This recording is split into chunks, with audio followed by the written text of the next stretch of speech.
Welcome and welcome back to my channel The Editorial Bite, and today we are going to discuss the very important topic from today's The Hindu newspaper जो है Nipah virus के बारे में। आज हम देखेंगे कि Nipah virus हमारे यूपीएससी करंट अफेयर्स और पब्लिक हेल्थ के लिए कैसे रेलिवेंट हो सकता है और इसका ओरिजिन, ट्रांसमिशन, सिम्टम्स, प्रिवेंशन और यूपीएससी के लिए कौन कौन से facts prelims point of view से कैसे इंपॉर्टेंट है वो हम देखने की कोशिश करेंगे इसमें। So let's start. Nipah virus is a zoonotic virus which means it can be transmitted from animals to humans। ये एक जूनोटिक वायरस है जो कैसे ट्रांसफ़र होता है, एनिमल्स टू ह्यूमंस में ट्रांसफ़र होता है। और ये कौन सी फैमिली से है, पैरामाइक्सो वायरसेस की फैमिली से ये वायरस है। निपाह वायरस किसकी फैमिली से है, पैरामाइक्सो वायरसेस की फैमिली से है। और ये इसलिए इम्पोर्टेंट है क्योंकि जो इसका मोरालिटी रेट जो है इसका वो 40 से 75% तक है। तो इसका मतलब है कि 40 से 75% तक लोगों की डेथ हो जाती है जिनको वायरस होता है। तो ये एक्सट्रीमली डेंजरस माना गया है। ये रेट क्या है, एक्सट्रीमली डेंजरस है। Okay, then we will see. तो ये एक डायग्राम है निपाह वायरस की जो बार बार न्यूज़पेपर में आती है, तो मैंने वहाँ से उठाई है कि what is Nipah virus. Nipah virus infection is a newly emerging zoonosis that causes sewer disease in both animals and humans. ठीक है, एनिमल्स और ह्यूमंस को दोनों को इफ़ेक्ट करती है। और हमें ये पता लग गया कि जूनोटिक डिसीज़ कौन से होते हैं जो एनिमल्स टू ह्यूमंस में जाते हैं। ठीक है, और ये फर्स्ट आइडेंटिफाई जो हुआ था 1998 में, इसका आउटब्रेक हुआ था मलेशिया में सबसे पहले। ठीक है, fruit bats are natural host, और ये सब जो इसका नेचुरल होस्ट है वायरस यहाँ से फैलता है वो क्या है, फ्रूट बैट्स से बोला गया है।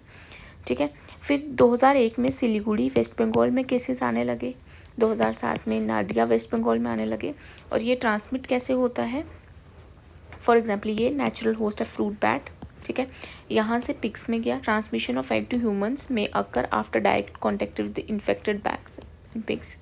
ठीक है, इनसे क्या होगा, दोनों में से या तो बैट में से एक इंसान ह्यूमन कांटेक्ट में आ रहा है या पिग्स में से आ रहा है। तो यहाँ तो ये by consuming fruits eaten by infected bats and bird. ठीक है, या तो इसके लाइफ स्टॉक में आ रहा है, तो जो ह्यूमन है वो इन्फेक्ट हो जाएगा। तो ये through contact with other infected people. As I told you कि ये फर्स्ट आइडेंटिफाइड हुआ था 1998-99 में। 99 में कहाँ, मलेशिया में आउटब्रेक हुआ था इसका। नेचुरल रिजर्वियर क्या था इसका, फ्रूट बैट था जहाँ से ये हुआ। और ये इसको बोलते हैं रेडोपेट्रोपस स्पीशीज़। ट्रांसमिशन कैसे हुआ, एनिमल टू ह्यूमंस ट्रांसमिट होते हैं। डायरेक्ट कांटेक्ट विद, अगर इन्फेक्टेड बैट से हम एक इंसान ह्यूमन कांटेक्ट में आ जाए, या पिग्स, या कंजप्शन ऑफ कंटामिनेटेड फ्रूट उनका खा लें तो भी ये ट्रांसमिट हो जाते हैं। ह्यूमन टू ह्यूमन भी होते हैं।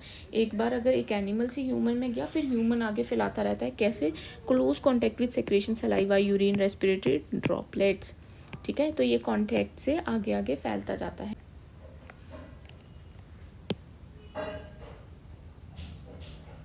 सो क्लिनिकल फीचर्स इसके क्या है, जो इंक्यूबेशन पीरियड 4 से 14 दिन का है। सिम्टम क्या आते हैं, फीवर, हेडेक, वॉमिटिंग, या ब्रेन इन्फ्लेमेशन हो जाती है एक्सट्रीम जब इसके बाद, जिसकी वजह से इंसान की डेथ हो जाती है।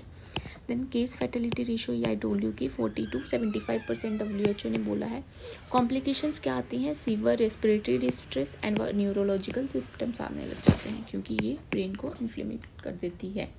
अब रिसेंट आउटब्रेक क्या हुआ था केरला में इन सालों में, 2025 में भी हुआ है। कॉन्टैक्ट ट्रेसिंग और आइसोलेशन से बताया गया है।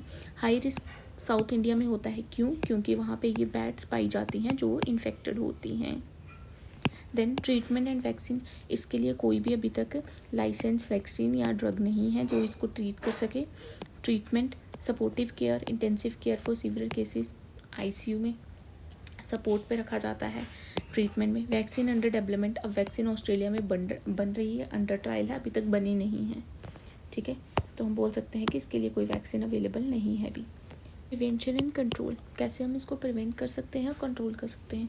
WHO और ICMR की गाइडलाइंस क्या हैं इसको लेकर, इन्होंने बोला है कि जो raw date, palm, sap, fruit bitten by bats, उसको अवॉइड करो कंज्यूम करना। PPE किट का यूज़ करो, जो हेल्थ वर्कर जो हॉस्पिटल में काम करते हैं उनको ट्रीट करने के लिए, ऑलरेडी इन्फेक्टेड पेशेंट्स को ट्रीट करने के लिए जो काम करते हैं उन पे पीपीई किट लगा के जाओ, क्वारंटीन बन करो, कॉन्टैक्ट ट्रेसिंग करो, सर्विलेंस इन हाई रिस्क बैड पॉपुलेशन, जहाँ पे वो पॉपुलेशन ज़्यादा है वहाँ ज़्यादा सर्विलेंस रखो।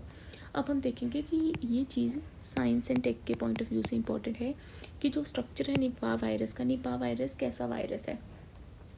ये एक single stranded enclosed negative sense RNA virus है। कौन सा वायरस है? दो तरह के वायरस होते हैं, डीएनए और आरएनए। ये कौन सा वायरस है? आरएनए, क्योंकि वायरस जैसे कोविड था वो भी आरएनए ही वायरस था। It is a member of henipavirus genus which is part of पैमा, ये जो Primalaxoviridea फैमिली। Nipah virus structure is defined by many components.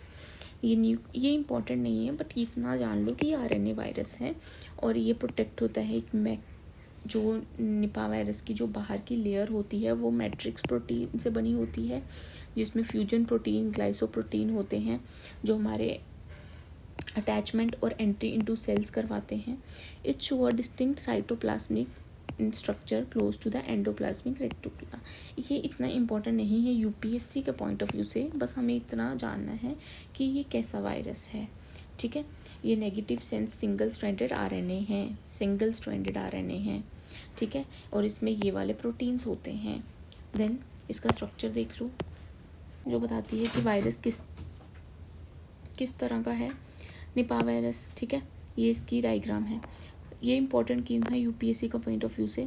Zoonotic disease GS3 science and health linked with one health approach can appear in prelims. ठीक है, कैसे आ सकता है प्रीलिम्स का? ये PYQ जैसे टाइप क्वेश्चन बनाया है निपाह वायरस के बारे में। It is a zoonotic virus transmitted from animals to humans. Yes, it is correct. Fruit bat are its natural host. Yes, this is also correct. There is an effective vaccine available. बताया कि नहीं, Australia में बन रही है but वो अभी under trial है।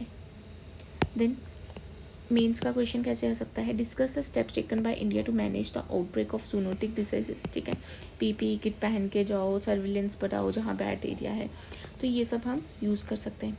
तो ऐसे इस तरह से PYQ क्वेश्चन बनेगा प्रीलिम्स का। ठीक है, ओरिजिन, ट्रांसमिशन, सर्विलेंस के ऊपर, और कैसे हम इसको प्रिवेंट कर सकते हैं, कॉजेज़ क्या हैं, ये हम मेंस के पॉइंट ऑफ व्यू से लिख सकते हैं। सो ये बहुत क्रूशियल हमारे लिए जो बन जाती है ये डिसीज़, ये हमारे हेल्थ के पॉइंट ऑफ व्यू से भी और हमारे साइंस एंड टेक के पॉइंट ऑफ व्यू से भी, तो हम इसको पढ़ सकते हैं। So thank you so much guys. अगर आपको अच्छा लगा हो तो do like, share and subscribe the channel.